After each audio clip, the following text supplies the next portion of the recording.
madeacons akanga asarudzwa. Amongst madeacon iwayo Philip anga aripo. Vaive varume vaishumira kumatable yekunzi imimi chita administration yekuona kuti vanhu vari kuda welfare yekubatsirwa pane zvokudya nekudini yaiunganidzwa iitwe nemi.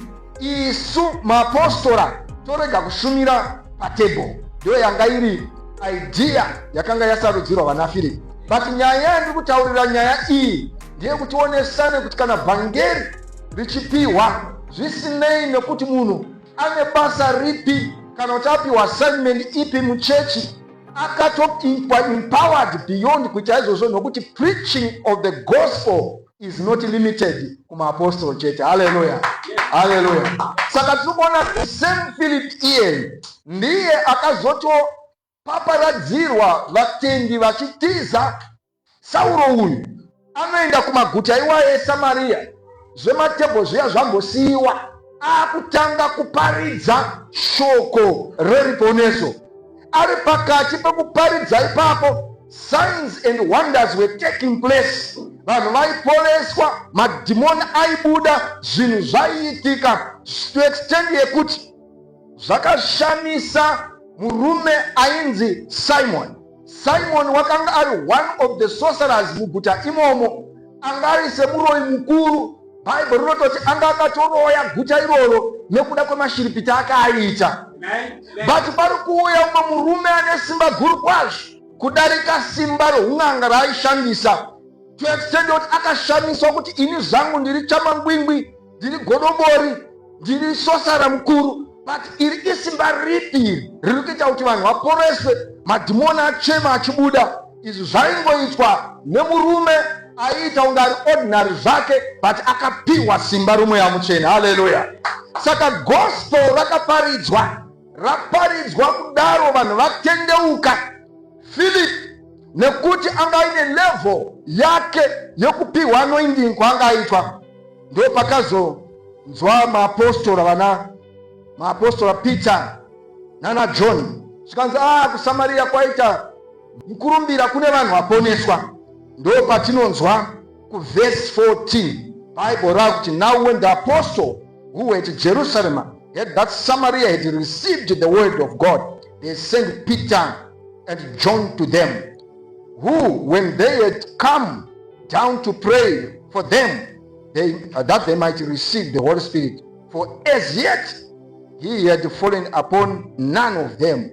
They had only been baptized in the name of the Lord Jesus Christ. Kuparidzwa kweevhangeri kuchiri kufana kuramba kuchiitwa. Today tikasazvingwarira, church inogona kutongova a religious form. God sent us to build believers vanotendeuka vachireceive shoko raMwari. Gospel racho rinofana kunge riri very clear, riitwa followed up nezvinofana kuitwa. Saka raparidzwa nana Philip. Bible rinotiudza kuti maapostoli akaenda kunoitei kuti vanamatirwa vazadzwe nomweya mutsvene. Chekutanga zviri kunzi when they heard, kuti vagamuchira shoko raMwari.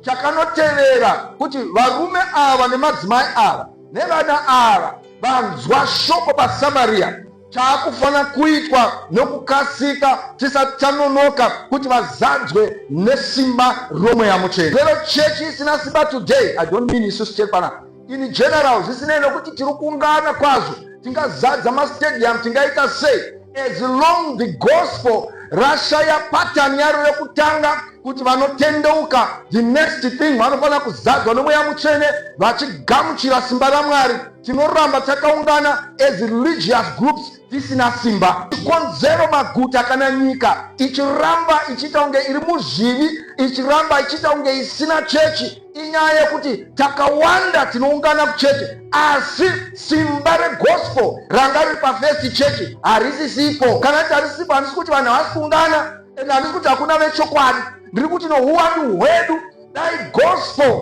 raiva neformat yekutanga richiteverwa nepatani yekutanga risiri just reshow, tingadaipo zvinezvi Zimbabwe iri truly a Christian nation. Takutotaura kuti muZimbabwe maibva, but hamusati maibva. Handisi kumboshora vanhu pano, because pandaiverenga Bible ndakaona kuti vanhu vaparidzwa vhangeri, signs and wonders dzaitika, havana kusiwa ipapo. Today signs and wonders dzakanaka nokuti tinotoda kuti dziratidze simba raMwari, but ndiyo major focus. Major focus, signs and wonders dzaitika, vanhu vanobva vatosiwa vakadaro, voramba vachiuya futi kutarisira signs and wonders. Filipi akavaparidzira, vanhu vakaporeswa, madhimoni akabuda.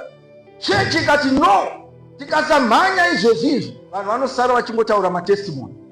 Vanhu vanosara vachingotaura zvakaitika muchechi yako yepaSamaria. Vanhu vanosara vachiti uyai muzoona zviri kuitika paSamaria, ivo vasati vapinzwa munyaya iyoyi. Kana vagamuchira soko raMwari, tiri kuda kuti vave part and parcel yezvinofanira kuitwa nechechi. Tikanzi ndei tinovanamatira kuti vazadze nemweya mutsvene. Haleluya. Rimwe dambudziko rinoitikawo nderekuti Mwari vakafamba vakachishandisa minana ikaitika, kangofunga kuti vanhu vese vakatanga kuzopinda musimba raMwari, hatichatoiti zvokuti munhu wese ave nesimba muno. Dzandei kuna mufundisi Hamandishe vari kushandiswa nesimba. Izvo zvine zvisina kushata, asi tiri kuti ivavo vacho vari kuporeswa nokudzikinurwa vainzi havazadzwe nesimba romweya mutsvene. Vasanonoka. Iko zvinezvi itai survey. I'm telling you, out of gurumandira revanhu vanenge vakazara, vane nguva vakaona minana nezvaiitika ipapo, vamwe havana kana simba romweya mutsvene. But church yakaziva kuti hatinganonoki nenyaya iyi, nokuti nyaya hombe ndeyekuti vanhu ava vapone, ndeyekuti vanhu ava vave maKristu, kuti vanhu ava vave pati yechechi nokukasika. Saka vaenda ikoko, vakasvika vakaonawo zvanga zvaitwawo naFilipi. SemuDeacon akanga apiwa basa, akapinda muofisi nenyasha dzaMwari, asi akazoti iye apostora ndowasiyira, asi ini ndombotanga kubhabhatidzai muzita raJesu. Pazvaitika zvese izvozvi, madhimoni achichema. Verse 7 inoti, for unclean spirits crying with a loud voice came out, men who were possessed and men who were paralyzed, lame were healed, and there was great joy in the city. But when they believed Philip as he preached the things concerning the kingdom of God and the name of Jesus, both men and women were baptized. When he was preaching the things concerning the kingdom of God, both men and women were baptized in the name of Jesus. And my apostle ambavazouya ndokubva vaita lay hands pamusoro pevanhu ava kuti vazadzwe nesimba romweya mutsvene. I know kuti church ichiri kuzviita, ndiri kutaura the body of Christ here and there, but in the midst of that, personal drive iyoyi yaitika paFirst Church haisisipo, yadzikira. Saka muchiona kuti these areas idzi vanhu havachadzifariri kuti tinyanya kutsimbirira izvo dzokutendeuka nokudini. Tinongofunga kuti munhu wese akapona ari right. Saka panoparidzwa message dzinonakidza, hadzina kumboshata nokukurudzirana, but vanhu vazhinji vanenge vasina kupona. Vanhu vanofanira kuti vapone tozoenda panext level. Vanhu vanofanira kuti vaitwe empowered tozoenda panext level. So vadzidzi or madisciples, maapostle, vakabva vanoisa maoko avo pamusoro pavo for internal spiritual power.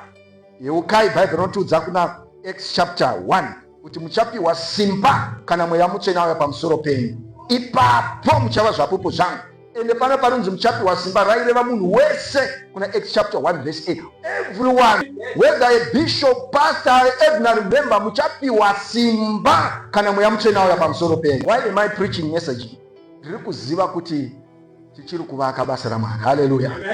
Tine vazhinji vachauya kuti inini newe tese tiri muno tive mavessels to make sure kuti everyone ari kupinda mugwara rokuva part and parcel yebody of Christ, empowered nemweya mutsvene. Kana tichizoafecta guta neterritory, ndokunge mamembers, ndokunge tose tiri palevel yokunzwisisa gospel nokugamuchira simba romweya mutsvene. Isingori issue yokuti kunamata kwakanaka. Ina handitenderani nongoti vanhu vanoti kunamata kwakanaka. Kwakanaka, asi ngakupfuure pakunaka chete, ngakusvike palevel yekunzwisisa. Saka tiri kuti number 1, they received the word of God. The moment people receive the word of God, the second thing ndeyekuti vagamuchire mweya mutsvene. Hallelujah. Saka soko raMwari ndo rinovaka, ndo rinotanga, rinovhura nzira kuti rigogaidha vanhu kuti vagobva kunguva religious but vagozodzwa nemweya mutsvene pamusoro pesoko iroro. Zvinogona kuva vice versa, kuti vanogona kubhabhatidzwa muzita raJesu vozobhabhatidzwa mweya mutsvene, kana kubhabhatidzwa mweya mutsvene vozobhabhatidzwa in the water as a symbol yekuzadzisa zvavakatenda muna Jesu Kristu. These are the principles nezvinofana kuti chechi nyadai kakura sei, nyanga tikakomborerwa sei, nyangwe Mwari vakatira zvakanaka sei, nyangwe tikaita mabuilding akanaka sei, nyangwe chechi yedu ikagita zvakaita sei, gospel redu rinofana kuramba richizongobata nokuva pure, especially kana tichiramba tichiwana vanhu vatsva. Ndosaka muchiona kuti chechi kuva effective kwayo haisi effective nokuda kwongoti tawanda, inova effective nokuda kuti vauya vacho vari kuitwa empowered nesimba, vachiritora richigara mavari, ikoko tichimiririra Kristu chaiye. Nana ikaitika, Mwari ngaakudzwe. Inoitwa herald for the sake of the glory of God, but let's move from there and make sure kuti vanzwa munana nevaporeswa nevadzikinurwa vapona uye zvazadzwa nesimba romweya mutsvene.